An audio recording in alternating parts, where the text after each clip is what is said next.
Men have always tried to encode secrets.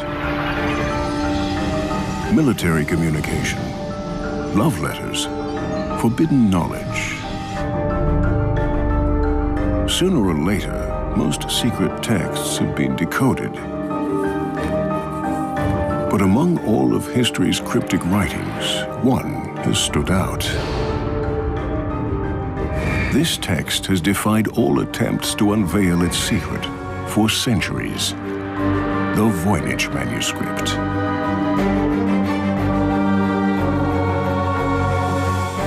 It's the world's most mysterious book, written by an unknown author in an absolutely singular alphabet and illustrated with puzzling images.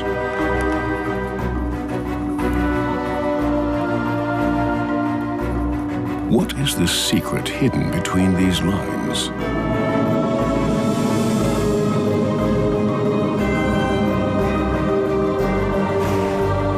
Yet another expert has taken on the challenge. For the first time, the physical materials of the Voynich manuscript will be analyzed. Maybe ink, pigments, and parchment will offer a key to the Voynich enigma.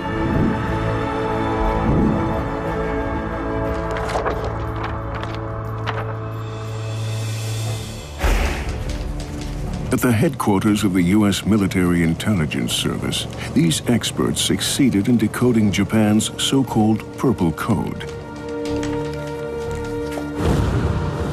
William Friedrich Friedman, the service's director, was one of the world's best cryptographs. For practice between jobs, Friedman and his team decoded historical cryptic texts. One by one, the codes were cracked. But one ancient text stubbornly defied all attempts to decode it: the Voynich Manuscript.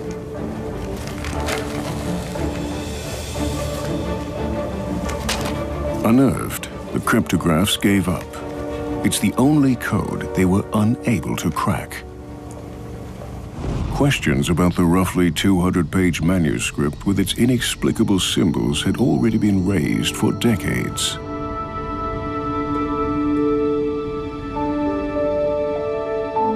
At the beginning of the 20th century, an antiques dealer from New York visited Villa Mondragone near Rome. He was looking for precious books.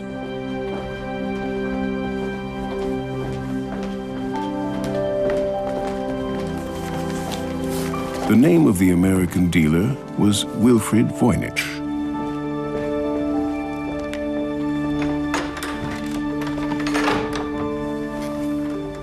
In Villa Mondragone, many historical texts from a Jesuit school were stored.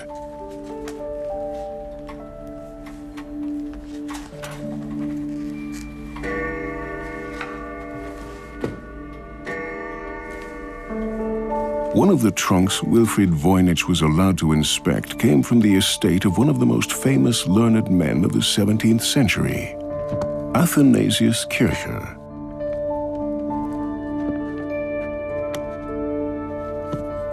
Among various manuscripts, the trunk contained an unusual book.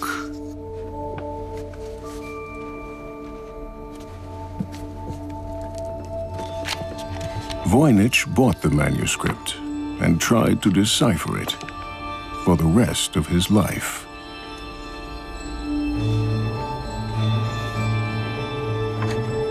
He died without even coming close to a solution.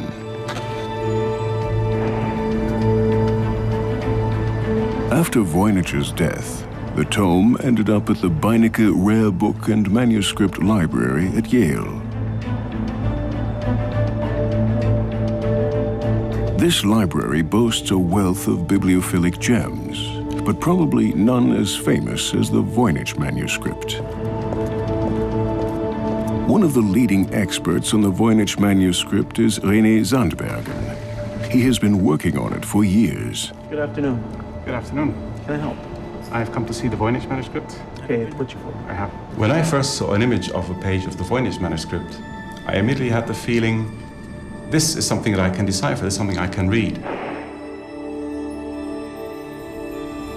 But as the years went by, this turned out to be wrong. So I couldn't read it like so many other people before me. Thank you, Library Officer Roosevelt. How may I help? Stand by, transferring. The precious manuscript is kept in a secure place at the Voynich Library.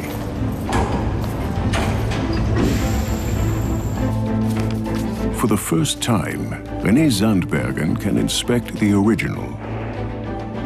And the really amazing thing is that somebody probably wrote something many hundreds of years ago, and still with modern technology we still cannot decipher this. On more than 200 pages of parchment, a universe of 1 million graphic details and some 170,000 characters unfolds. Just show a few more pages. In this tangle of text and images, an expert's eye can easily get lost. Astrological pages. And then there were the drawings of the strange nymphs, yes. Yeah. The other interesting thing about the manuscript is it allows for so many different interpretations. There are so many drawings, so many figures. You can think of any theory and you will find evidence in the manuscript that fits this. This is really amazing. A closer look, however, makes the manuscript appear somewhat less confusing.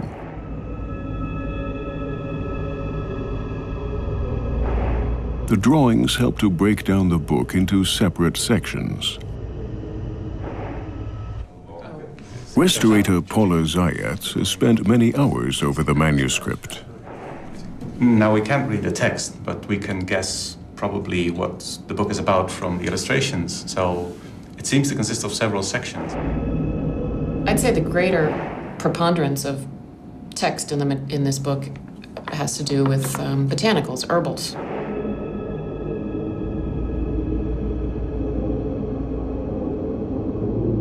It's clearly a book about these plants. Shows their root systems, their leaves, their flowers.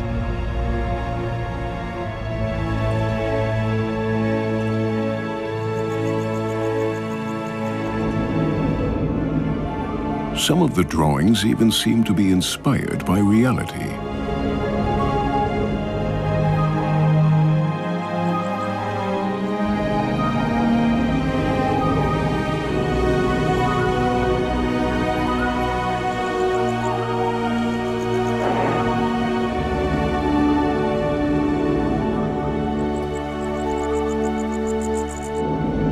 I would assume that what it says probably talks about where you're going to find this plant, how it grows, and then what can you use it for. Medicine was based on herbs.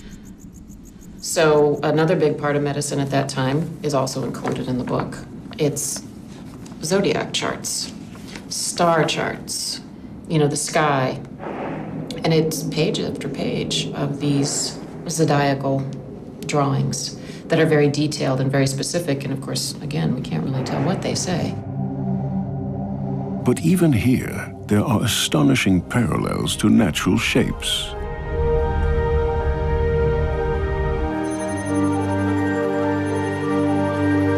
Some of the book's pages also contain optical phenomena. If set into a spinning motion, these illustrations come to life.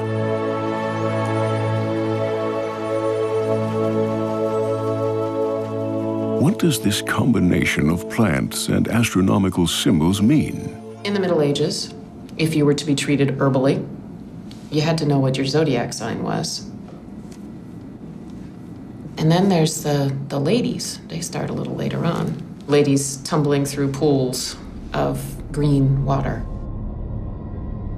These bathing scenes are particularly puzzling. Could this be taken as a hint at a collection of recipes for a bathing cure, or even at the secret of the Fountain of Youth? Other illustrations seem to support that view.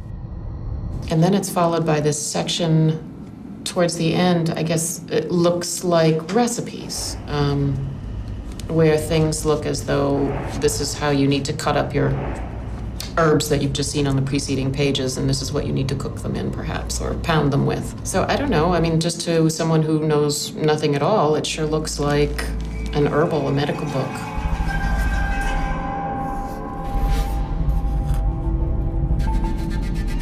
Was the author a medical genius, trying to hide his discoveries from competitors?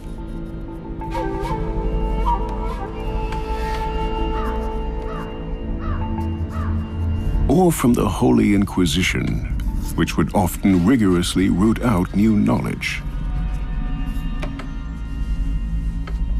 It was Wilfried Voynich himself who discovered the first track leading to the anonymous author.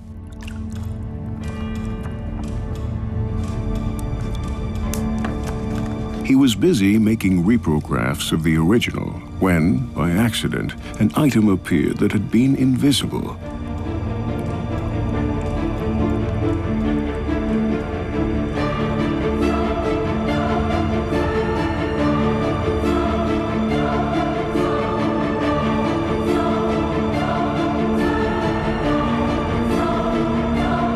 Someone had written something on the first page.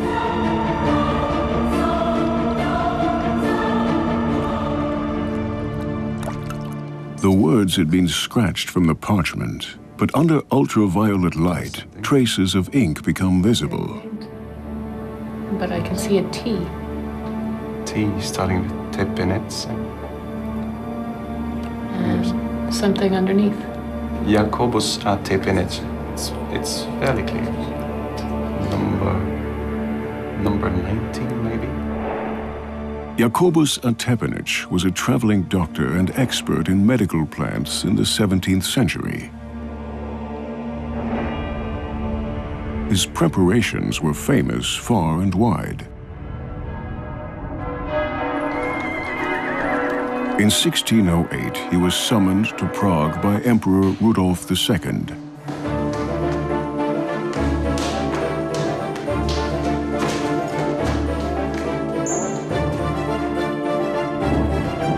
The emperor often suffered from depression and melancholia. Tepinich's famous herbal extracts were to relieve the monarch's distress.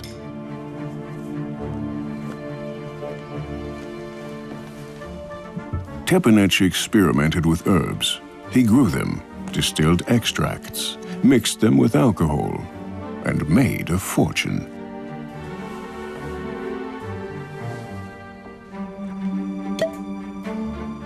His alcoholic remedies seem to have buoyed the emperor's well-being. To thank Tepinich, the emperor raised him to the gentry and appointed him imperial chief distiller.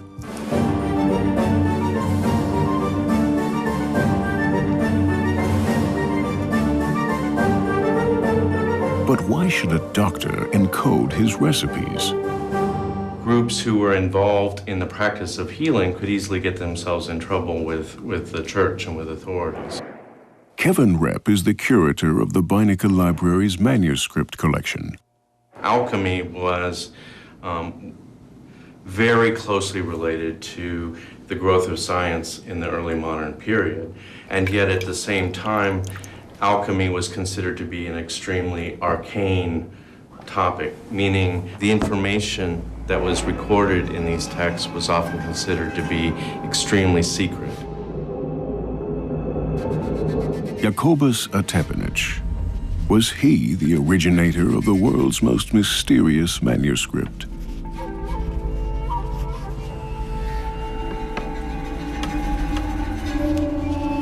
Concerning the plant illustrations, one will notice that most of them do not correspond to any natural plant. Details are out of proportion or reminiscent of parts of the human anatomy or of abstract symbols. They appear to be allegorical images rather than botanical illustrations. This type of plant representation dates back to the Middle Ages. The medieval tradition was not to represent them realistically or naturalistically, but rather to represent them in terms of the powers that these particular plants possess. However, in the early 17th century, illustrations were different. Plants were depicted in a much more realistic manner. If we're talking about a book that was written in the 16th or 17th century, you would expect it to be much more similar to a book like this. This book is from 1562, and as you can see, there's a much greater emphasis made on precision. You can identify these plants.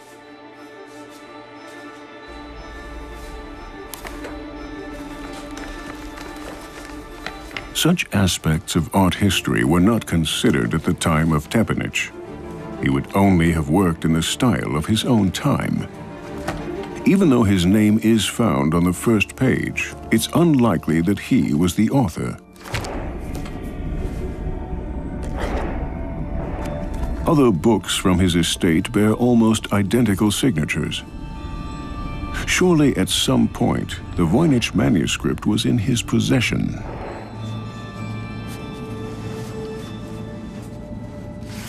But the manuscript must have been written at a much earlier time. One decisive hint comes from a letter that was found together with the manuscript. This is a very important letter. It was written in 1665 by the Bohemian doctor Johannes Marcus Marci. He is sending it to his good friend Athanasius Kirche in Rome, who was a universal scientist and believed to be able to understand all languages in the world. Marci sends him the book in order to have it translated. The interesting thing is that in this letter we also learn a bit more about the past of the manuscript. Marci heard from a friend that it was once bought by the Bohemian Emperor Rudolf II of Habsburg for the sum of 600 ducats. Emperor Rudolf II was known for sponsoring the sciences. However, in his day, no distinction was made between natural science and magic.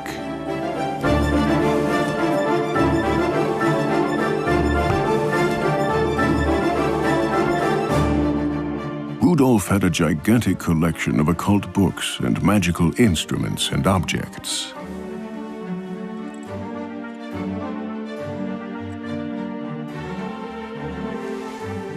He spent huge amounts of money for his collection, which also included the Voynich manuscript. When Rudolf died, he left behind great debt. Jacobus Attepenich seems to have been one of his creditors.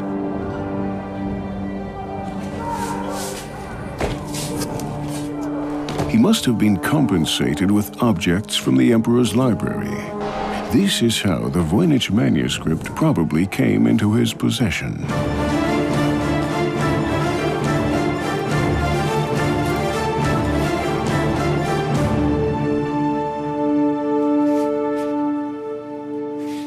The letter to the universal genius Athanasius Kirche contains another hint at the manuscript's origin.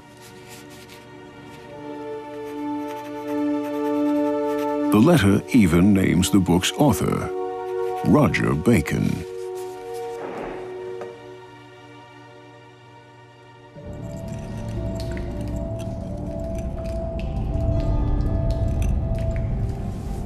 Roger Bacon was a famous English learned clergyman in the 13th century with a telling sobriquet, Doctor Mirabilis, the miracle doctor.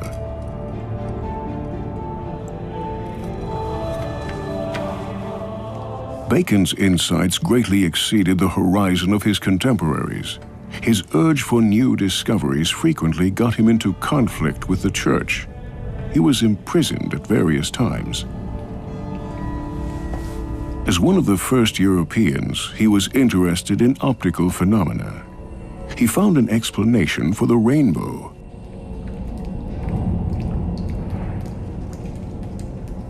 He also experimented with the reflection and refraction of light.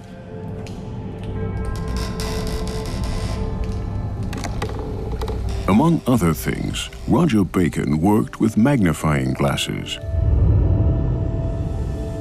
Many drawings in the astrological section of the Voynich manuscript resemble shapes that are normally only seen through a microscope.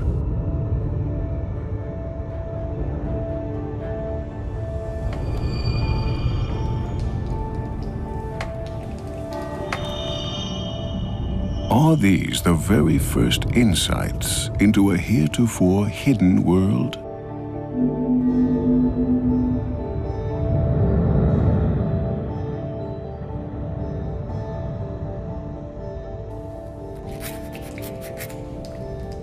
That would also explain the encoding.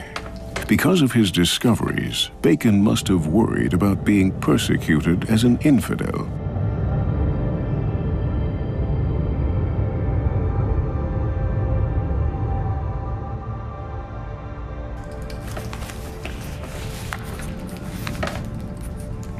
Roger Bacon experimented with lenses to correct visual problems. Were his lenses also capable of stronger magnification? The interesting thing is that Richard Santa Coloma has investigated the optical phenomena contained in the manuscript. At the time of Roger Bacon, the microscopes did not exist that could make the type of detailed observations that are seen in the Voynich manuscript. It wasn't until the early 17th century when Cornelius Drebbel developed a complex, sophisticated twin convex lens microscope where we would be able to see the types of things which seem to be reflected in these images. So do you think this could be a kind of scientific notebook? Well, I did think at first that it may be some type of notebook with actual observations through the microscope and microscopic experiments by Cornelius Drebbel. But over time, I came to believe more that the Voynich was a fantasy document. There were too many fantasy elements. In fact, most of the illustrations appear detached from conditions of reality. Do they reflect a longing for a place of fantasy? A place that 17th century minds imagined somewhere in the deep past?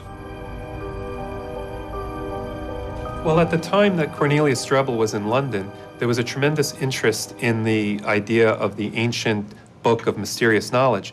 If anyone were to create such a book as the Voynich, they would have ended up with a very valuable document that would have garnered them great prestige and possibly been able to sell for a great deal of money.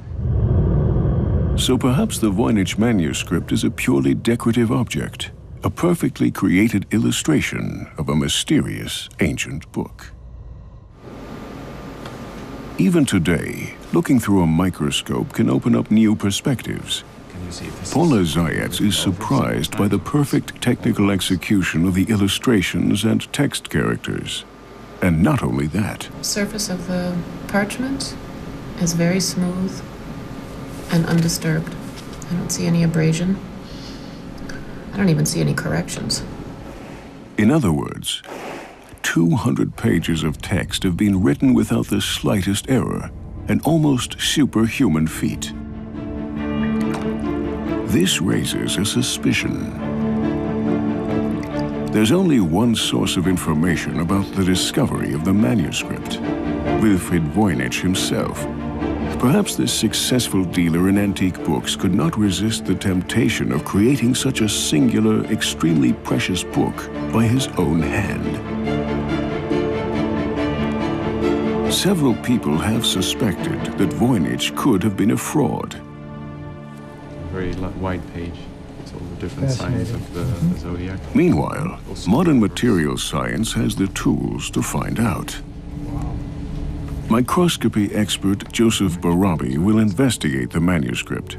He and his team have exposed numerous forgeries. To determine whether an old manuscript is genuine or a much later forgery, what would you be looking for? Which are the indications that would help you? Well, the first thing we would do is look at it and see if any of the working methods are inappropriate for the time period. But mostly we would be looking at the materials. So let's look for a page with some good pigments. Okay. We have many choices here. They're all looking pretty good. Through the microscope, the manuscript's hidden beauty is revealed.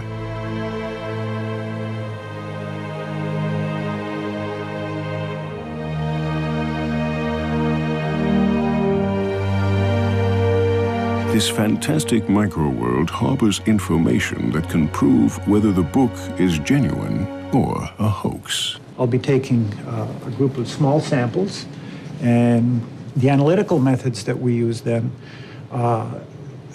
range from light microscopy, which gives us a look at just what it looks like, and we do elemental analysis on the particles. and that tells us what it consists of. We also look at the chemistry using spectrographic methods and crystallographic methods, and that gives us a picture of what it is. Basically, what we're trying to determine during our examination is how the object was constructed, because if it's a forgery, most forgers will make stupid mistakes. Okay. But we get it from these ridges at the top. Very good. Joseph Barabi samples paint and ink from various portions of the manuscript. That will be a mineral pigment. The green is more mysterious. Just pick it up to the side. As if I hate to waste even a single particle. So what we found was that the ink is in iron gall ink, and we found that it was made in several different batches because the constituents vary somewhat from batch to batch. The blue is azurite, ground azurite, a very beautiful mineral pigment. The red and the brown are iron earth pigments, red ochre with hematite.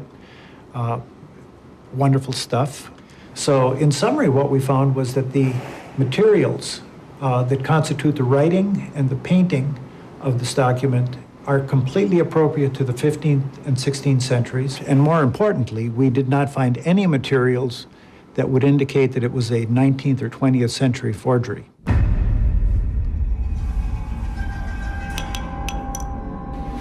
The paints and inks are proof that the Voynich manuscript is authentic. Centuries ago, color pigments were extremely costly. Preparing the colors was a matter of complex knowledge and skill.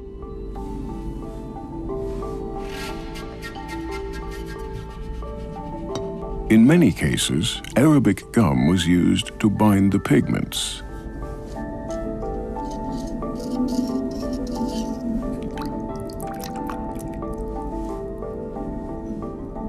Painting with mineral pigments is a technical challenge.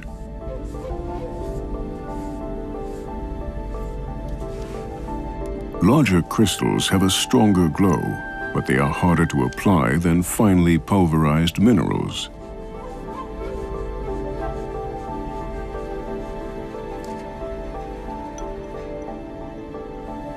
To get bright hues, as in the Voynich manuscript, the colors have to be applied with great care. In this, the artist was certainly skilled.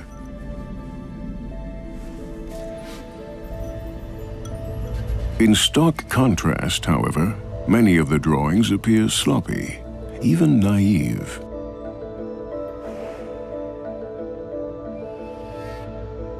Many figures in the manuscript, such as this little dragon, or the red-cheeked women, seem to be creations of an infant's hand.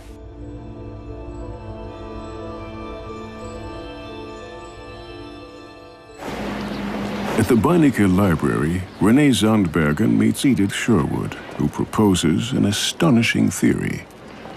The first picture I ever saw of the manuscript was this one, and I assumed or developed the hypothesis that it was written by a young Leonardo da Vinci.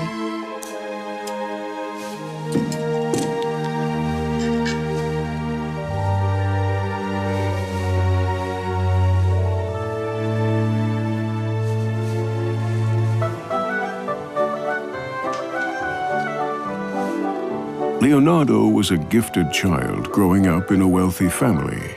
From his early youth, he must have been practiced in the use of brush and pen. Does the Voynich manuscript contain his first illustrations? If you look at the quality of the drawing and the quality of the drawing and the other pictures, you realize that they are not very sophisticated, and it was probably one of his first books done when he was a child. One page in particular hints at Da Vinci. I saw this astrological picture which shows 15 little nude ladies sitting in tubs, some of them fairly obviously pregnant, and a ram representing the astrological symbol Aries.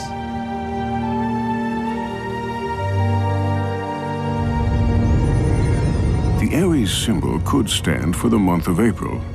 The Aries is surrounded by 15 obviously pregnant women. If each woman represents one day, the illustration could signify April 15th. The women are holding up stars, symbols of birth. One of the women is holding her star on a striped ribbon. She is standing in a 10 o'clock position. Has Leonardo da Vinci symbolized an important event? I was left with the impression that it was probably represented the birthday of Leonardo da Vinci.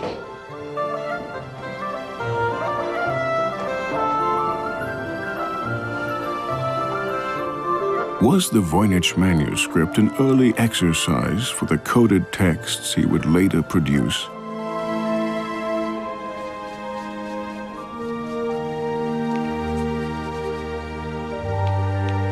Leonardo was a genius, one of the greatest artists in human history.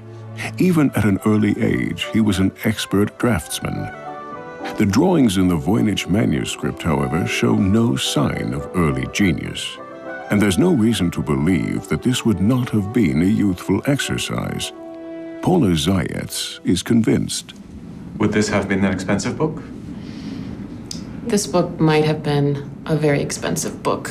The pigments, particularly the mineral pigments that are used throughout, are of very good quality, especially as evidenced by the fact that we can still see them bright and clear. Parchment gets more expensive the larger the sheet. And this book contains a number of foldouts, including a full-page foldout, which is pretty unusual. When you start moving into parchment that are this size and larger, it has to be taken from the center of a piece of skin. That alone costs money. So you had to have someone with the means to obtain a fair quantity of good quality parchment, good quality pigments, and the amount of time that it would take to do this, it really could be a couple of years worth of work.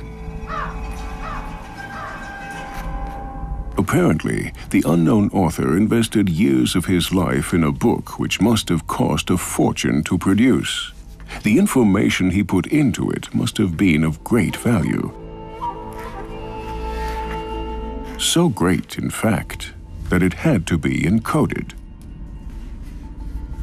What ways of encoding did the author have?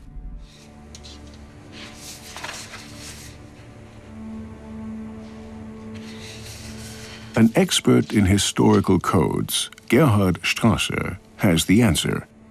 Ja, man kann sagen, im ganzen Mittelalter war auf jeden Fall. The Caesar code, originally used by Julius Caesar, was popular throughout the Middle Ages. A shift code wherein the alphabet is simply shifted forward by 4 digits so that A becomes D, B becomes E, etc. Easy to use and equally easy to crack. Leicht zu verschlüsseln, genauso leicht aber auch zu knacken und zu entschlüsseln. The Caesar code is the simplest method. All one has to know was by how many letters the alphabet has been shifted. To crack it, it takes a maximum of 25 attempts. Sicher war sie bestimmt nicht, deswegen schon 1330. It was by no means safe, so around 1330, the papal court tried to create a code book, wherein strategic key words like pope, church, or king were replaced by single characters. Oder Rex, der König, mit einzelnen Buchstaben belegte. To decipher such a message, the receiver needed to have a list of the code words. When this method is used, it results in ever-growing code lists that are tedious to update. Another problem is the secure transfer of these lists from the sender to the receiver. Easier to handle and more efficient was the cipher disk. Several revolving rings with characters enabled the user to create more complex codes. The cipher square was a further development in the late 16th century. From a modern perspective, all these methods are rather simplistic. Nowadays, can old cipher systems still cause us any problems, or can we easily solve them all? Wir haben heute mit verfeinerten Frequenzanalysen. Today, with enhanced frequency analysis and computer-assisted decoding methods, we can easily crack coded texts up to the 17th, even the 18th century. 18. Jahrhundert ohne weiteres zu lösen. Wir brauchen dazu eine kritische Masse. For this, we need a critical mass. 30 characters are not sufficient. Given that, and given that the plain text made sense, any coded text from that period can be deciphered. Jederzeit ein solcher Klartext auch wieder entschlüsseln. So, does this profusion of characters represent a text that makes sense?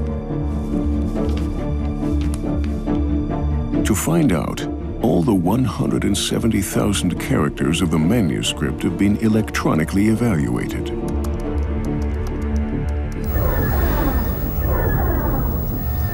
The distribution pattern of each character could then be compared to known patterns of natural languages.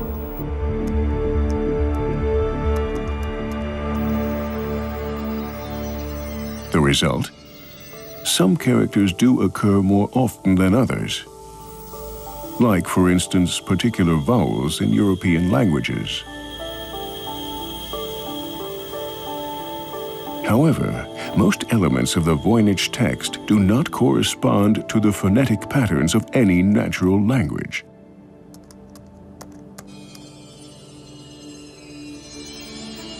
In spite of all the modern technical tools that have been applied, the mysterious manuscript has not yielded its secret.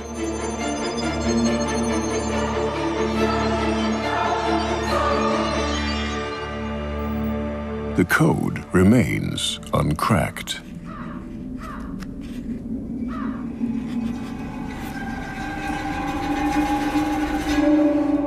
Linguist Gordon Rugg still thinks he is on the right track. His focus is the author's motive. Is that it's a cipher text. To me, the fact that it's still not been cracked by modern cryptographic techniques makes it highly unlikely that there's any real cipher in there. So the Voynich manuscript may not even be an encoded message.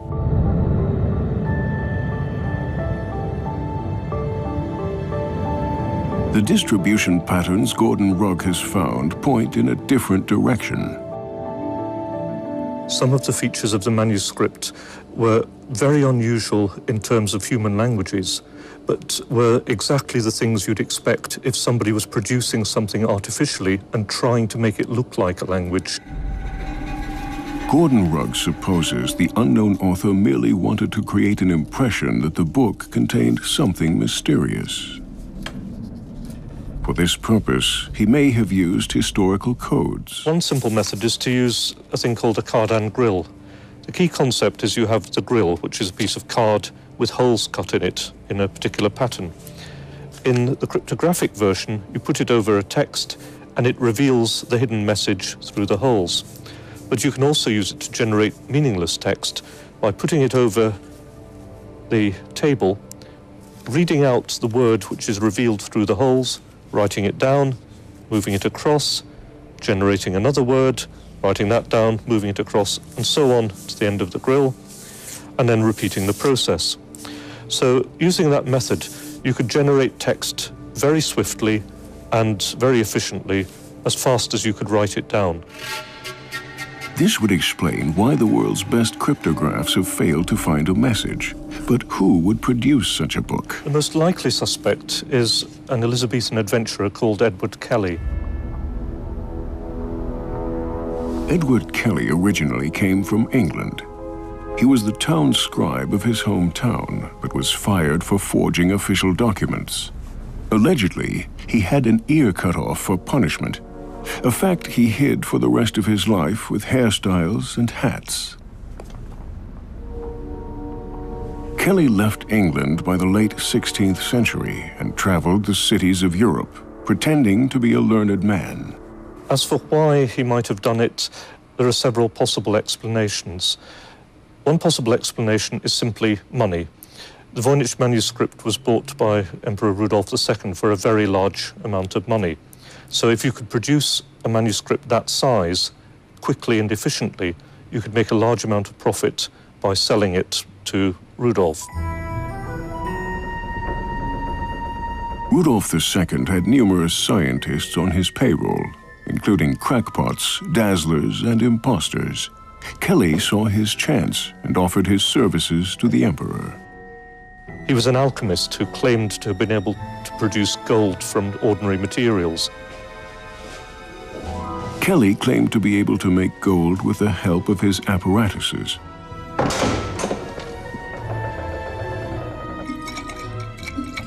To check his ability, Emperor Rudolf had Kelly's tools inspected and the alchemist locked into a room.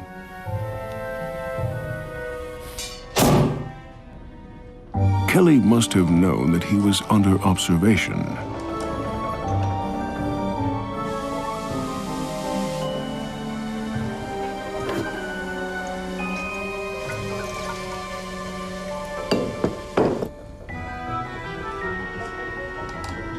Of course, his mysterious alchemistic experiments never really produced gold, nor was this necessary, because Kelly had smuggled a tiny nugget into the room.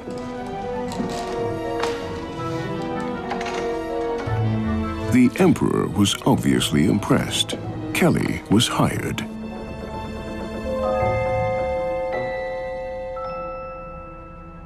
But there's other possible motivations as well as money. That somebody believed that the angels were talking to them, for example, to spell out some mystical words.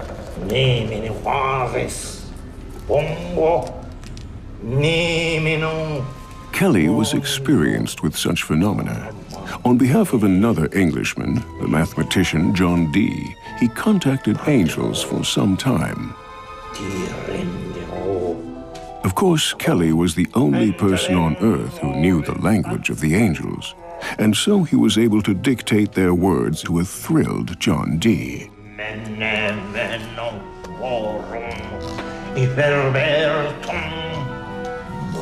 Kelly used special characters which he read from a magic table.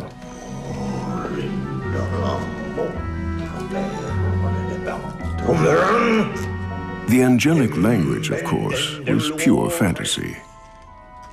Allegedly, their collaboration abruptly ended when the angels told Kelly that he and Dee were to swap wives. In Kelly's case, he had the means, the motive, the opportunity, and the personality to hoax it.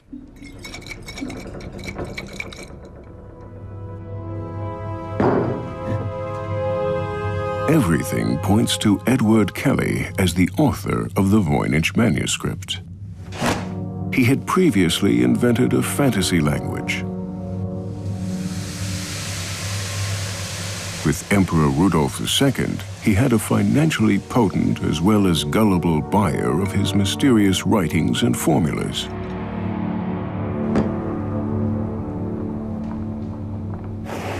Today, for the first time, we can convict the 16th century dazzler by using modern technology. Greg Hodgins of the University of Arizona will take several samples of the Voynich manuscript. The manuscript is written on animal skin, so its age can be precisely determined.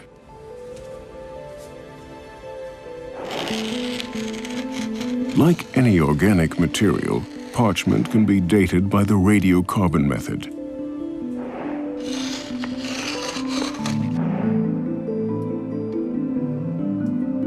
The book was never before scrutinized in this way. Since relatively large samples are needed, the radiocarbon test had been refused for a long time. But now, for the first time ever, it is possible to determine exactly how old this mysterious manuscript really is. To ensure accuracy, Greg Hodgins takes 4 samples from 4 different pages. A few weeks later, the lab results arrive, and they bring a big surprise for everyone.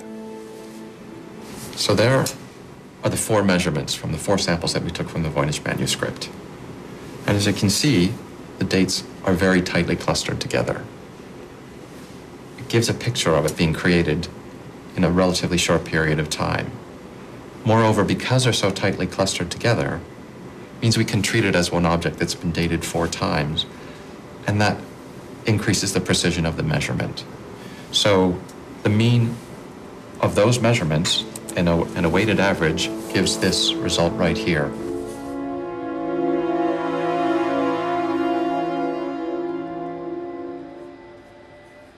So at 95% confidence, we can say the age of the Voynich manuscript is 1404 AD to 1438 AD. This result is sensational. It overthrows all the previous assumptions about the manuscript's origin. Neither a Voynich nor Roger Bacon could have been the authors.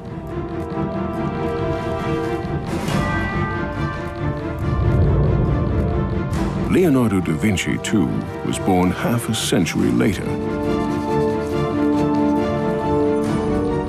Even Edward Kelly now has a sound alibi.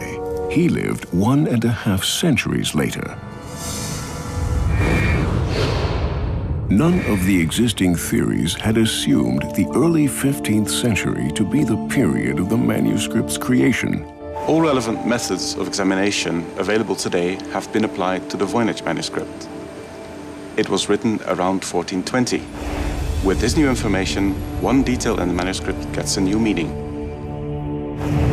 On more than 200 pages filled with fantastic sceneries, there is only one realistic representation of a city, one with towers, walls, and turrets. The ramparts are drawn with so-called swallowtail battlements.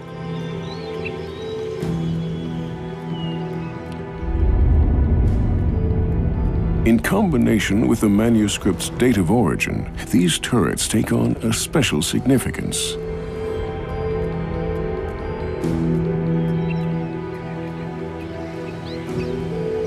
Later in history, swallowtail turrets were common across Europe. But in the early 15th century, they only existed in northern Italy. During the Renaissance period, northern Italy was one of the wealthiest and most influential regions of the Western world.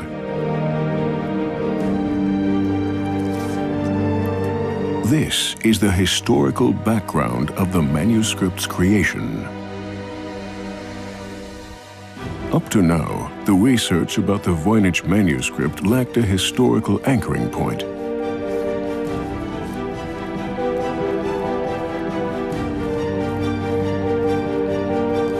No one knew in which period or region a search could be started. Now, this has changed. We know where to look.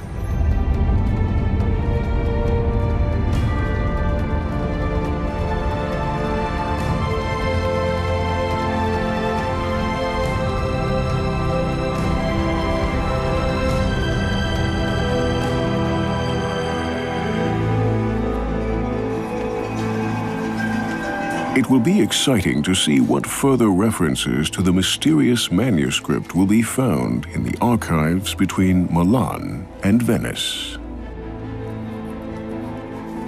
Having dated the book is a major step forward, increasing our chances to really understand the Voynich manuscript one day.